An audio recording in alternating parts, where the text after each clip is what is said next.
그러면은 이제 적정 수익률이 나오네요. 그죠? 자, 초기의 투자 금액은 1억 3천. 그리고 임대차 다 맞추면 7,900.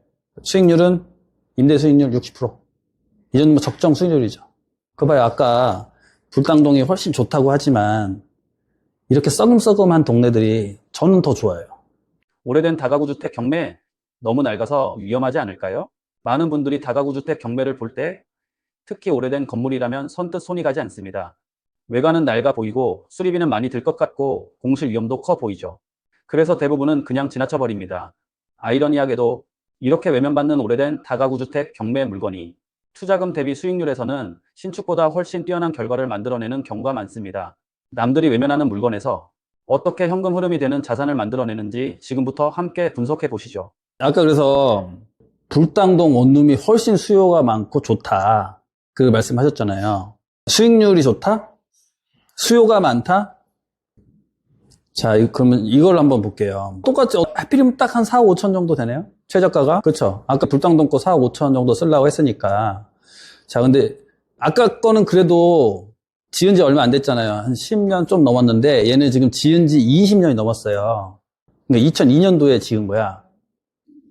자, 이게 감정가 9억짜리인데 아까는 12개 호실이었었잖아요. 근데 얘는 7개, 7개, 4개, 18개 호실이에요. 18개. 좋아요? 근데 아까는 불당동이고 얘는 원성동. 네, 원성동 어디예요? 어디라고 하면 알아요, 여기? 여기 알아요? 이 동네? 뭐 유명한 건 없어요. 그냥 원룸도 있고 다세대 빌라, 연립주택 막 그런 것도 있는데요. 생긴 거는 이렇게 생겼어요. 어때요? 썩음썩음하죠? 그러니까 한 4년 된 거니, 24년 된 게 뭐, 그렇지, 뭐, 이 정도. 그렇지. 뭘 기대해? 주차장? 그러니까, 주차장 한 2대 정도 되겠네. 참, 예전에는 어떻게 이걸 인허가를 내줬는지 몰라. 자, 그런 건데, 여기 18개 호실이 있잖아요. 근데 보니까, 아까 불당동에도 3,500이었죠. 여기도 전세 3,500이에요. 3,500. 그 말은 뭐다? 여기도 월세는 30 나온다. 그러면 지금 최저가가 4억 5,500이니까 4억 6천. 자, 이 정도 적으면 취득록세는 1.3% 받고요. 등기 이전비는 한 이 정도 잡자고요. 일단 명도비랑 수리비는 일단 제외하고 대출은 이건 80% 무조건 나오죠. 혹시 그 위반건축물 있는 거 아니에요? 위반건축물 있어요, 없어요? 없어요? 이렇게 하면 안 돼. 건축물 대장을 보고 위조한 건축물이다 아니다를 판단하는 게 아니라 항상 현황을 봐야 돼. 현황을 뭘로 봐야 돼요? 도면을 봐야 돼. 그러니까 이게 그 경매 물건은 항상 이렇게 도면들이 이렇게 존재하잖아요. 도면이 존재하는데 여기 1층, 2층, 3층 엘리베이터 없어요. 근데 1층은 보니까 7개, 2층 7개, 그 3층이 약간 이제 구조가 다르죠. 그래서 3층을 봤더니 3층 복도의 문이 몇 개예요? 지금 보여요? 네. 이건 복도 문 아니에요? 그럼 복도 문 몇 개죠? 2개죠. 설계상. 그러니까 설계상 2개 호실이 있는 거예요. 근데 2개 호실을 어떻게 써? 4가구로 방 쪼개기가 들어간 거예요. 그래서 이것도 위반 건축물이죠. 단지 24년 동안 안 걸렸을 뿐이지. 근데 위반 건축물이요. 한 절반 이상은 원래 안 걸려요, 잘. 왜냐면 누군가가 진짜 억하심정이 있어서 신고하지 않는 이상은 안 걸려. 근데 누가 이런 걸 신고를 굳이 할 일은 없죠. 불당동 그 동네는요, 한 명이 걸려가지고, 야, 나만 이랬어, 여기? 그래가지고 그 사람이요, 다 신고했어요. 그분이 다 신고했어. 근데 얘는 누가 신고할 일이 없었던 거지, 그동안. 근데 낙찰받으면 이제 조금 약간 신경의 변화가 생길 수가 있겠죠. 누가? 소유자 채무자분이 신경의 변화가 생겨서. 그럴 수 있겠지만 보통은 근데 여기 소유자가 거주하지 않잖아요. 보통 이런 원룸은. 근데 위에 주인 세대가 있으면 거주할 수도 있는데 얘는 주인 세대가 없어요. 다 원룸이야. 이런 원룸들이 임대 수익률이 최고예요. 자, 그러면 이거를 한번 우리가 보자고요. 권리 분석을 해보면 근저당권, 그러니까 말소기준 등기가 2002년도 3월이에요. 2002년도 3월. 언제야 이게? 이때 2억 9,200이어가지고 지금 청구 금액은 1억 2,800. 그러니까 그동안 세월이 계속 지나니까 이제 원금 상환을 계속 했겠죠. 예. 그래서 2002년도 이후에, 당연히 다 2002년도 이후에 들어왔겠지. 그래서 가장 오래 산 사람을 봤더니, 가장 오래 산 사람이 2016년도에 들어온 분이 가장 오래 살았네. 2015년도도 있네. 그죠? 2015년도가 가장, 2011년도도 있네. 네. 아이고, 2005년이 있네. 네. 야, 이거 무슨 원룸에서 20년을 사셔. 아무튼, 네, 이런 분도 계세요. 그러면 일단은 권리상 하자는 없는 거죠. 우리가 뭐 인수해야 될 보증금이나 이런 건 없는 거예요. 자, 그러면 6천 적고, 그럼 대출은 80% 무조건 나옵니다. 얘는. 그러면, 자, 임대료로 가서, 얘도 조사는 안 했으니까, 아까 18개 있었잖아요. 그러면 대부분 3,600 막 이랬잖아요. 전세가. 그럼 그건 다 30씩은 들어오는 거예요. 관리 빼고. 그러면 30만원씩 18채. 540. 그냥 330 받자고요. 네, 330. 그러면 이렇게 돼요. 보증금 5,400에 월세가 540. 자, 그러면 여기로 다시 돌아와서 초기에 돈이 들어간 돈은 1억. 1억. 역시 다 끄덕이시네요. 다 1억은 있다. 나도 1억은 있다. 네, 초기에 들어가는 게 1억이고, 이제 이거 임대까지 이제 세팅을 다 끝내면 실투자 금액은 4,600. 네, 그죠? 그러면 임대 수익이 월 540씩 들어와서 1년에 받는 게 6,400. 이자는 이 3억 6,800에 대한 월 이자 138만 원이 연이자는 1,656만 원. 그러면 4,600을 투자해서 4,800을 버는 거죠. 수익률이 갑자기 이렇게 됐잖아. 이거 왜 그래? 100% 넘어가니까 그런 거지. 수익률이 104%.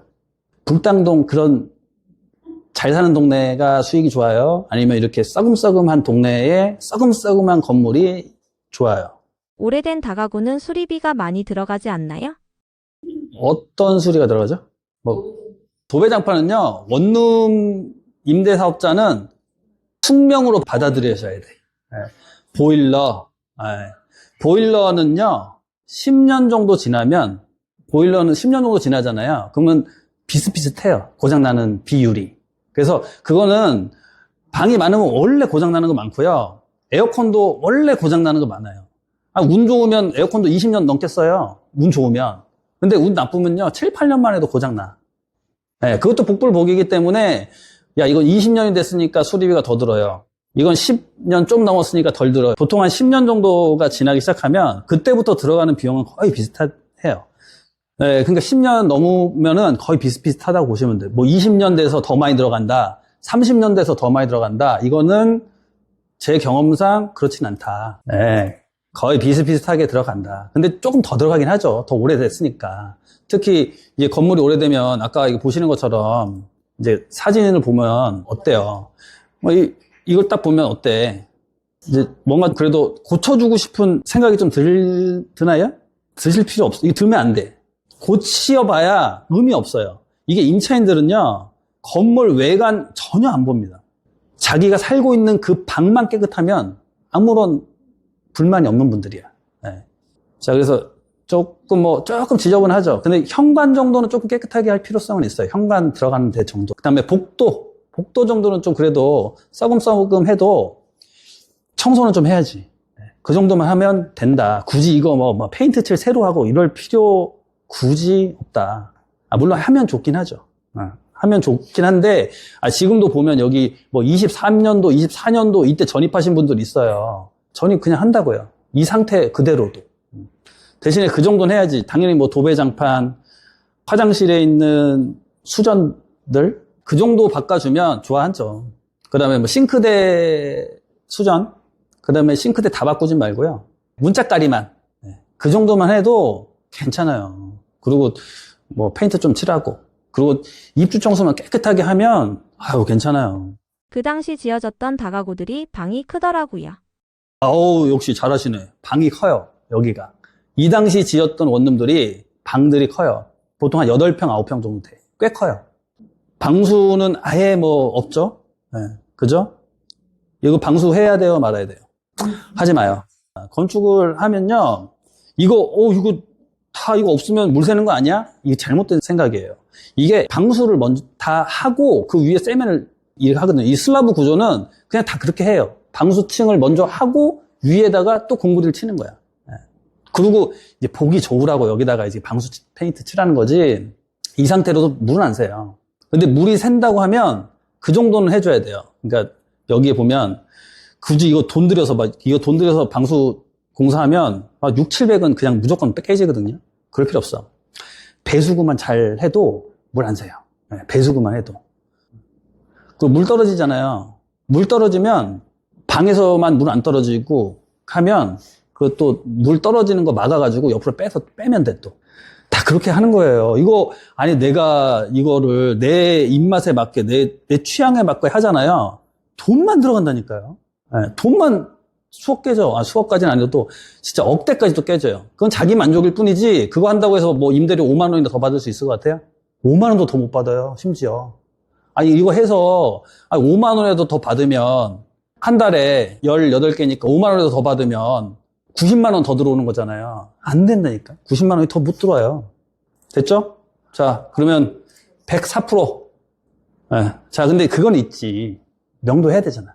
경매 진행되고 전입한 사람들은 정체가 뭐예요? 근데 지금 보니까 보증금 미상이잖아요. 그냥 들어가서 살 수 있는 사람도 있고, 무상으로 사는 사람도 있고, 또 이제 어떤 경우 있냐면, 빈방이야. 근데 경매가 들어갔어요. 그리고 이제 집주인이랑 짜서, 야, 너 여기 들어가서 나중에 이사비라도 좀 챙겨라. 이사비 한 100은 받을 수 있을걸, 잘하면? 이렇게 해서 들어가는 사람도 있어요. 그런 게 궁금하셨구나. 이런 것들은 너무 사소한 것들이라. 물론 사소하다는 거는 실제로 보증금 배당을 못 받는 임차인들을 만나서 하나하나 이렇게 상대하다 보면은 이제 어려움이 있긴 있어요. 힘든 사람들이 있어. 어떨 때 가슴도 아프고 정말 돈이 없는 사람도 있거든요. 이거 없으면 어디가 이사도 못 가는 사람도 꽤 있어요. 그럼에도 불구하고 어쨌거나 대한민국에서 내가 가장 그래도 돈을 많이 써서 1등 한 거잖아요. 나보다 다 낮게 썼잖아. 내가 제일 많이 써준 거잖아. 낙찰 받으면. 자, 명도비 얼마? 그래서 명도비는 이제 뭘 봐야 되냐면 이 사람들이 되게 다 못 받아 많이. 왜 그러냐면 근저당권이 너무 앞에 있어서 소액 임차 보증금이 얼마냐면요. 2002년도 3월이잖아요. 그럼 2002년도 3월이면 이때예요. 이때 얼마냐면 보증금 3천만 원까지는 1,200만 원을 보장해주는 때였어. 소액 임차 보증 금액이. 그러면 3천만 원을 넘어가는 사람들은 뭐 3,500, 4,000 이런 사람들 다 어떻게 소액 임대차 보증금도 못 받는 사람들이죠. 그죠? 다행히도 예를 들어서 뭐 이런 2,500 이런 사람들은 다 소액 임차인이에요. 그래서 최소한 배당 요구만 제때 잘했으면 1,200만 원이라도 받아간다고. 근데 나머지 사람들은 못 받죠. 다 못 받는 사람이야, 이거는. 자, 그럼 이거를 예상 배당표를 우리 아까 4억 6천 했죠? 그럼 매각가를 적용하면 이게 다 못 받는 사람들이 이만큼들이.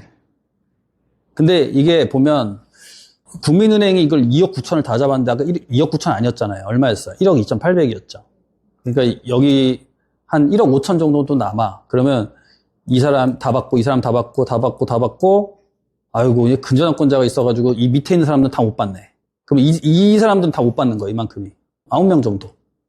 9명 정도 이사비 좀 넉넉하게 책정하고 9명은 100만 원씩. 넉넉하게 100. 네, 아무튼 넉넉하게 얼마? 1,500 정도. 1,500 정도 보고요. 자, 수리 뭐 할까요? 아까 수리한 거 했죠. 뭐 했어?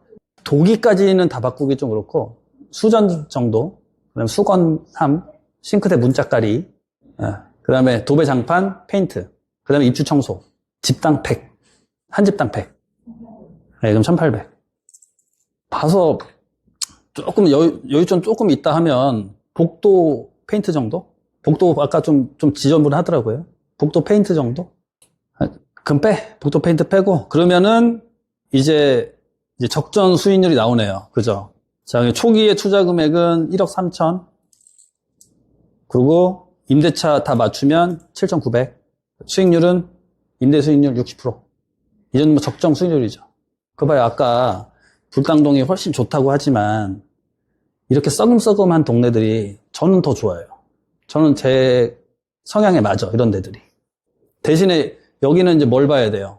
주택 관리가 있냐 없냐도 이제 중요하죠. 주택 관리. 주택 관리가 없으면 이거 내가 관리해야 되잖아요. 할 거예요? 본인이? 저도 못해요. 왜 그러냐면, 내가 할 일이 많은데, 요거 하나하나 이거 하려면 이게 일이거든요. 그래서 주택 관리를 어떻게 해서든 여기 찾아서 주택 관리를 맡겨야 돼. 거의 천안시내는 거의 웬만하면 다 있어요.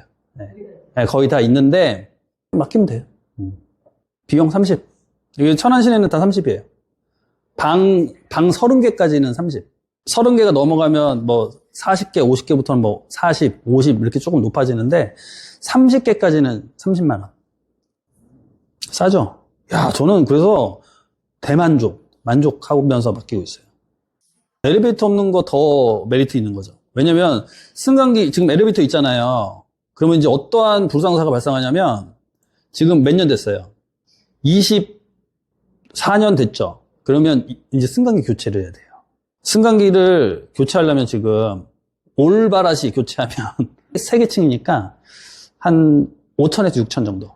네. 근데 그게 아니라 다 바꾸는 거 아니고 7대 안전 항목만 바꾸면 한 1,500에서 2천 정도. 네, 이 정도. 그게 들어가는데 어쨌거나 이건 들어갈 일 없잖아요. 그래서 오히려 이거는 더 좋다. 괜찮다. 주택관리에서 임대차 계약도 다 해주나요? 다 하죠. 임대차 계약까지 다 하죠. 그러면 다 해주죠. 네네. 제가 이걸 다 올려요, 이게. 다가구주택 이렇게 관리하세요. 다 올려요, 이게. 그래야 어떻게 해요? 다가구주택 관리를 맡겨서 시스템화해야 본업에 충실할 수 있다. 제가 이렇게 좋은 말을 제가 하고 다녀요. 자, 이건 일단 결론을 줘야지. 일단 괜찮죠? 좋죠? 그러면 더 높게 쓸 의향 혹시 있으세요? 근데 저는 한 5억까지도 괜찮다고 봐요. 5억에 받아도 53% 나와.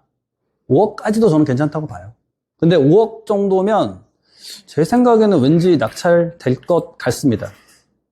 3월 10일. 많이 남았죠? 아무튼 저는 아주 뭐 이 정도 물건이면 근데 저는 더 사기에는 조금 부담스럽죠. 저는 그렇고 여러분들 1주택자 정도면 이거 한 채 정도 더 추가로 사시면 좋을 것 같습니다. 그렇죠. 네, 한 채로 들어가죠. 임대사업자 내셔서 사시면 돼요. 자, 이제 질문. 끝까지 시청해주셔서 감사드립니다.